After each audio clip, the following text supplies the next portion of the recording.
Welcome to Chapter 1, Section 4, The Real Field. In this section, we finally arrive at the central object of study in analysis, the real numbers. We will state the existence theorem for the reals, explore the Archimedean property, prove that the rationals are dense in the reals, and establish the existence of nth roots. Let's get started. Here is our outline for this section. We begin with the existence theorem for the real field, then explore two key consequences, the Archimedean property and the density of the rationals. After that, we prove the existence of nth roots, which resolves the gap we identified in the introduction. We finish with a brief look at decimal expansions. Let's recall the key problem from the introduction. We showed that there is no rational number whose square equals 2. This means the rationals have gaps, and those gaps make the rationals unsuitable as a foundation for analysis. So what do we need instead? To do analysis properly, we need an ordered field that has no such gaps. The precise way to express this is through the least upper bound property. Every non-empty set that is bounded above must have a supremum. Let's see what this section will cover.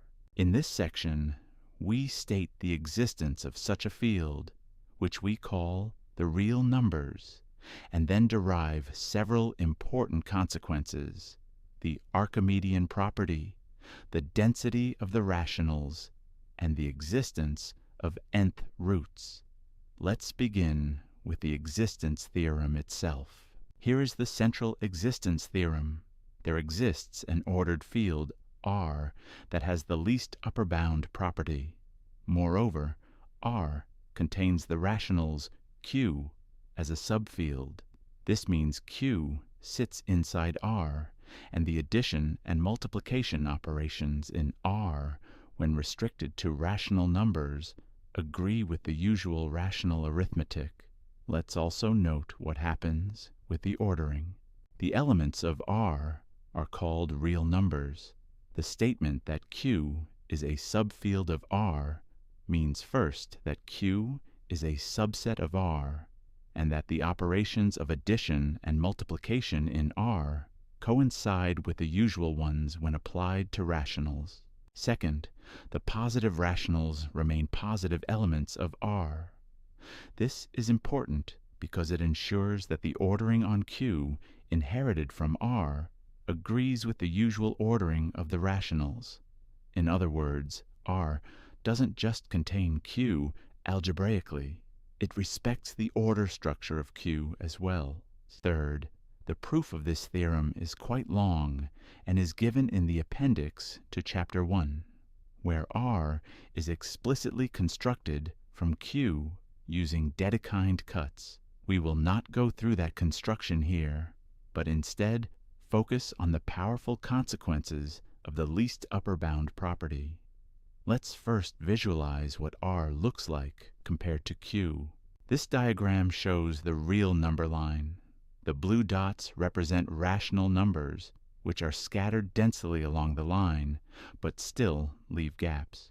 The red dots represent irrationals like the square root of 2, e, and pi, which fill those gaps. The real numbers form a complete number line with no gaps at all. This is precisely what the least upper bound property guarantees. Now, let's see what powerful consequences follow from this completeness. Our first major consequence of the least upper bound property is the Archimedean property.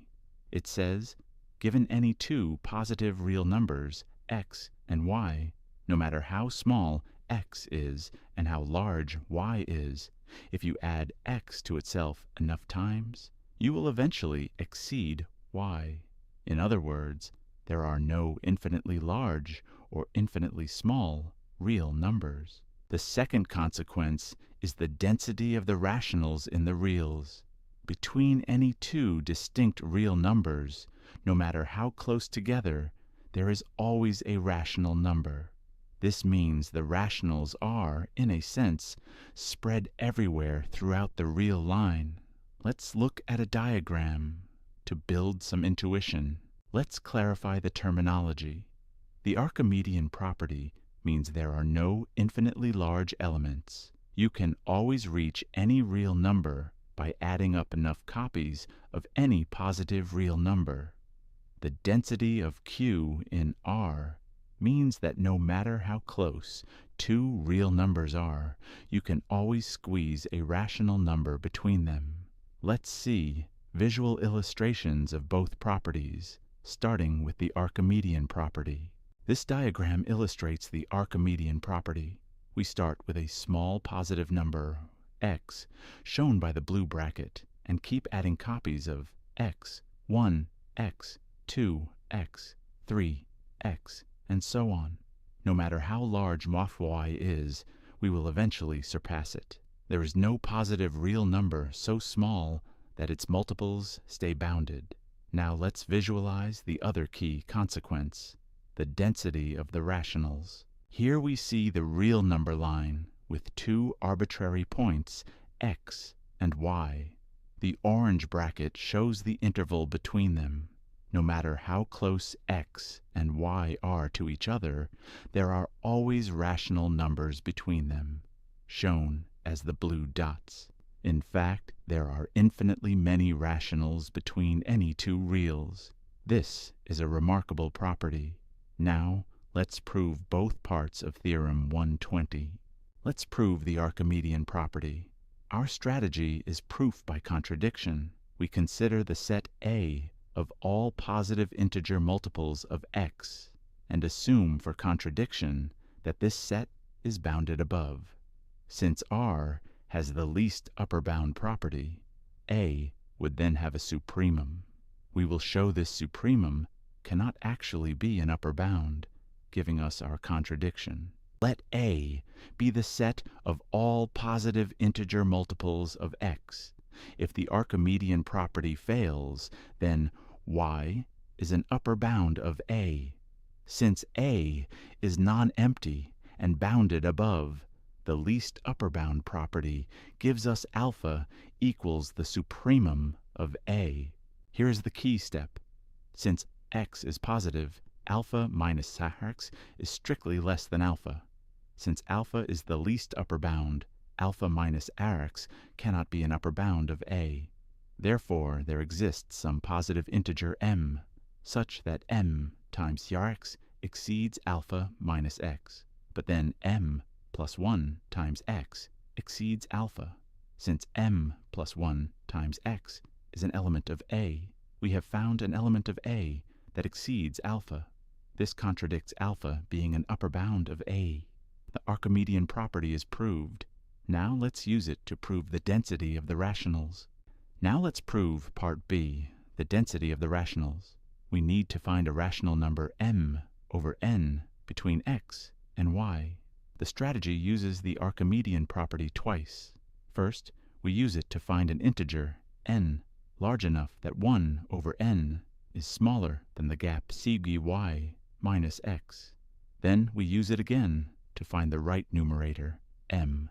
Let's see the details. Since y minus x is positive, we apply the Archimedean property with x replaced by y minus x and y replaced by 1. This gives us a positive integer n such that n times the quantity y minus x exceeds 1. Equivalently, the spacing 1 over n is smaller than y minus x. This ensures our rational grid is fine enough to land a point inside the interval. Next, we apply the Archimedean property again to find positive integers m1 and m2, such that m1 exceeds n times x, and m2 exceeds negative n times x. This means n times x is trapped between negative m2 and m1. So there must be an integer, mem, that is the smallest integer exceeding n times x. In other words, m minus 1 is at most n times x, and n times x is strictly less than m. Now we combine everything. We know n times x is less than m, and m is at most 1 plus n times x. But 1 plus n times x is less than n times y, since n times the quantity by minus x exceeds 1. Dividing through by the positive integer in, we get x is less than m over n, which is less than y. So p equals m over n is the rational number we were looking for. The density of Q in R is proved. Let's see a visual summary of this proof idea. This diagram summarizes the proof idea. The key insight is to choose a denominator n large enough that the grid spacing 1 over n is smaller than the gap y minus x. Once the grid is that fine, at least one grid point m over n must fall inside the interval from x to y. It's a beautifully simple argument once you have the Archimedean property. Next, we turn to another important consequence of the least upper bound property, the existence of nth roots. Now we come to a beautiful application of the least upper bound property. Theorem 1.21 says that every positive real number has a unique positive nth root. This directly resolves the problem from the introduction. While the square root of 2 does not exist in the rationals, it does exist in the reals. The proof will show exactly how the least upper bound property fills the gap. Here is the proof strategy. Uniqueness is immediate. The function t to the archimedean is strictly increasing on positive reals. For existence, we define E to be the set of all positive reals t whose nth power is less than x. We take y to be the supremum of E, which exists by the least upper bound property. Then we prove y to the n equals x by ruling out both alternatives.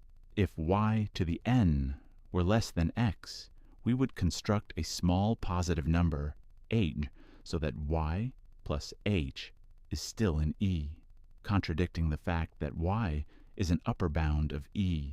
If y to the n were greater than x, we would construct a small positive k, so that y minus k is already an upper bound of E, contradicting the fact that y is the least upper bound. The uniqueness part is straightforward. If y1 is less than y2, and both are positive, then y1 to the any n is strictly less than y2 to the n. This follows because multiplication by a positive number preserves inequalities. Therefore, the equation y to the n equals x can have at most one positive solution. Now we need to show that at least one such y exists. We define E to be the set of all positive reals t whose nth power is less than x. We need to check E is non-empty and bounded above. For non-empty, take t equals x over 1 plus x. This number lies strictly between 0 and 1, and raising a number in that range to a positive power only makes it smaller. So t to the n is at most re, which is less than x. So t belongs to E. For bounded above, if t exceeds 1 plus x, then since t is greater than 1, t to the n is at least t, which exceeds x. So 1 plus x is an upper bound of E. By the least upper bound property, the supremum y of E exists.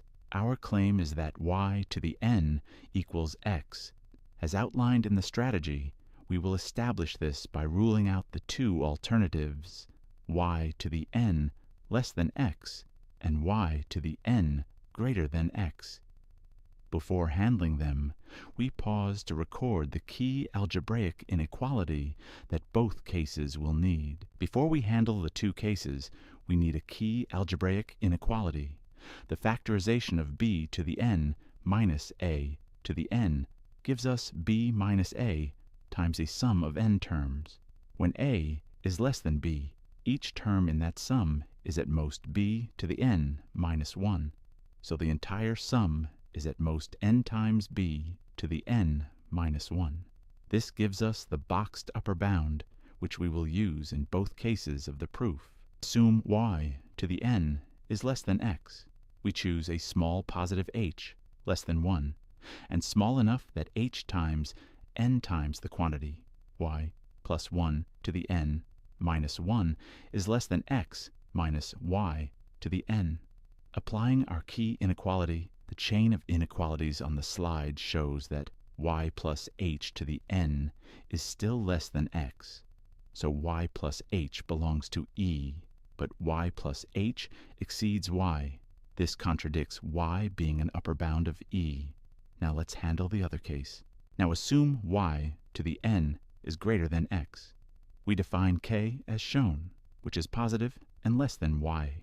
Applying the key inequality with a equal to y minus na k and b equal to y, we find that y to the n minus the quantity, y minus k to the n, is strictly less than y to the n minus x.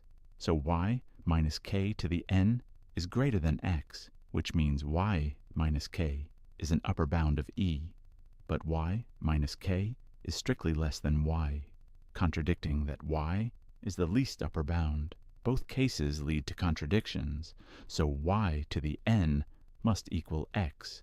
The proof is complete. This diagram shows the function t to the n as the blue curve.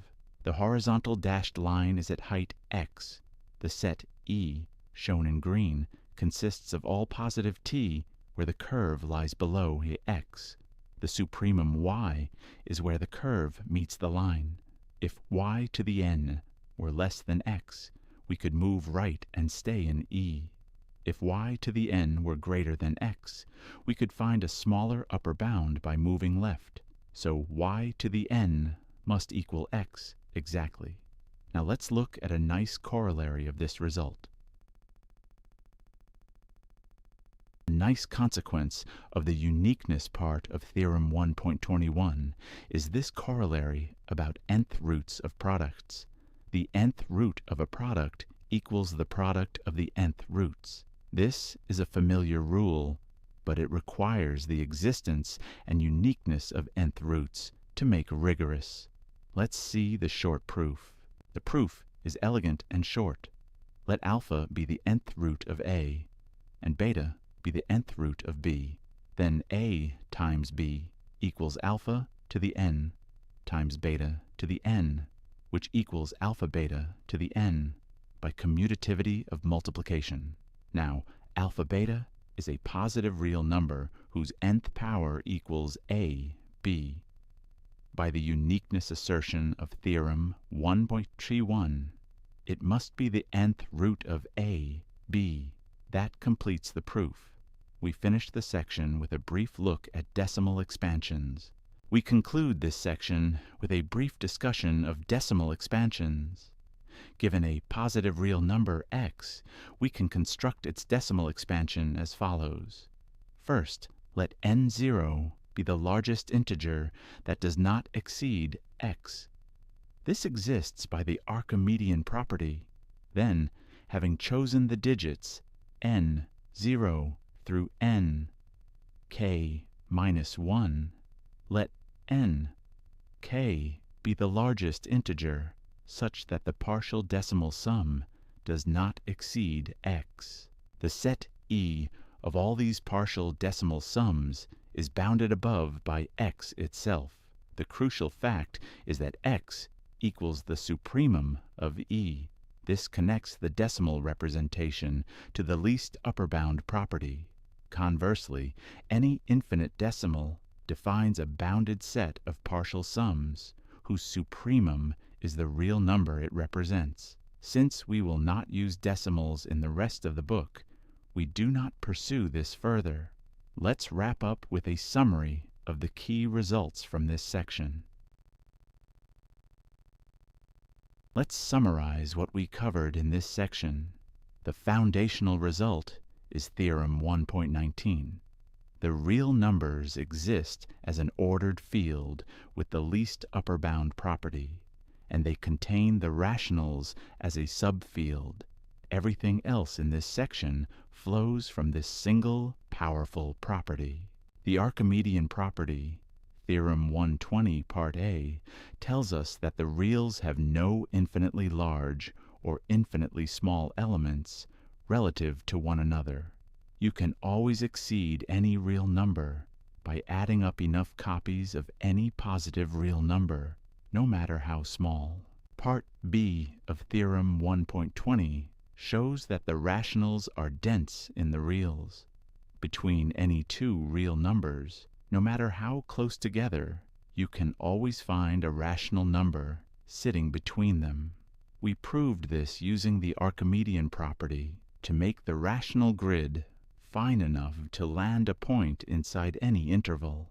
Finally, theorem 1.21 establishes that every positive real number has a unique nth root.